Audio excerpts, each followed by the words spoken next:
So now that we're done with the 4-week experiment, what's next? So at the end of an experiment, what you would typically do is recover as much of the media as you can to perform downstream analysis. So typically the way we would sample is recover as much of the media as we can using the deep notch in the plate, and then place it in an Eppendorf tube, just like this.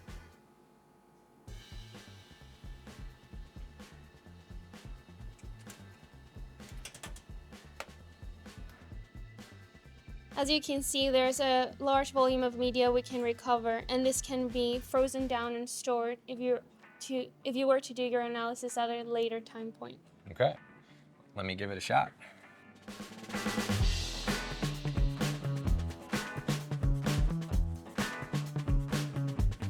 Okay.